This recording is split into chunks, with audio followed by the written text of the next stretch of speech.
Dear friends, unclass master of Gesslers, reality and Berticides, in this world of constant noise, sometimes the quietest hearts speak the loudest.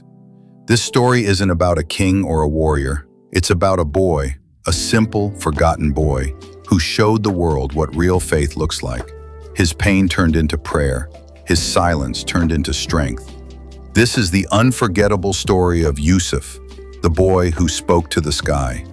Dear friends, modern-day small-town America, snowy roads, quiet mosques, gas stations, and faded school buildings. Yousef Khan was 15 when his world ended.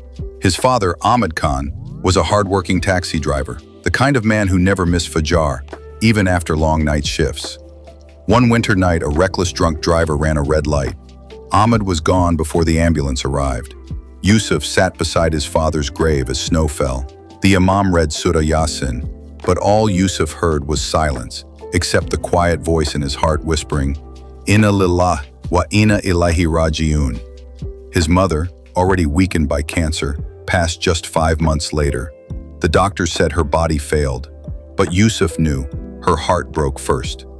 Now an orphan, Yousef was sent to live with his uncle, a bitter man who had long left religion behind. His house had no prayer mat, no Quran, no Adhan, just silence and anger. But Yousef kept praying.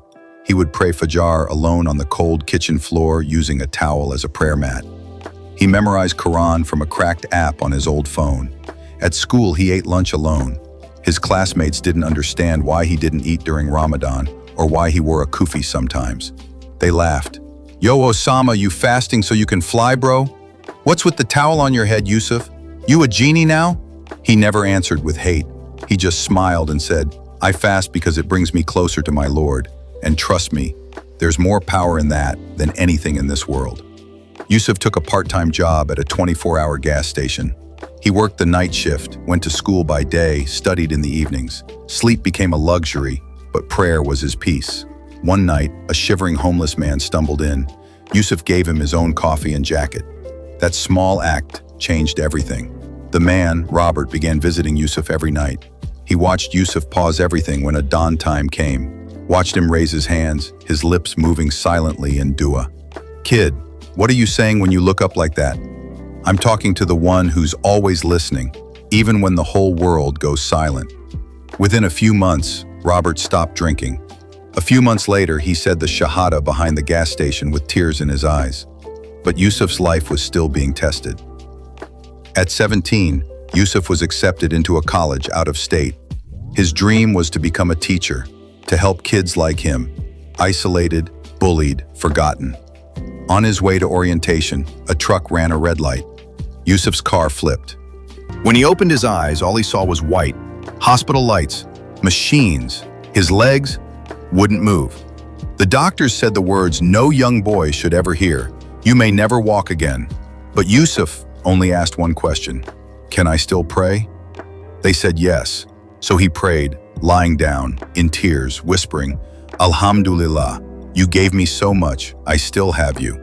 His hospital roommate, a former Marine with PTSD, became Muslim after hearing Yousef's daily Quran recitation. His nurse, a Catholic woman who had lost her faith, said it was Yousef's peace during pain that made her start praying again. Someone uploaded a clip of Yousef reciting Surah Duha in his hospital bed. The video went viral. He began posting short reminders from his bed.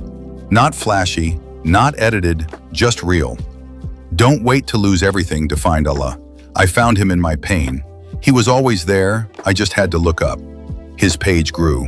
People from across the world began messaging him. A teen in London stopped self-harming after watching his dua.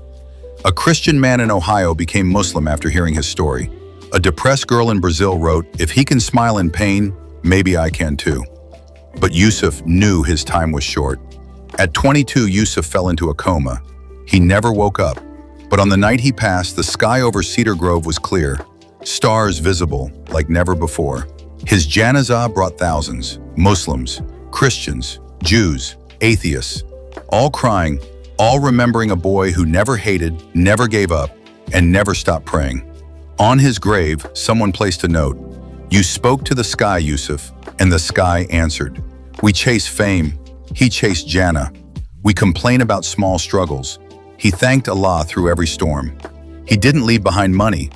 He left behind hearts that turned toward God, and that is eternal. Dear friends, this world will forget your name, but if Allah remembers you, then you've won forever. True strength is not in walking tall, but in falling in sujood when life knocks you down.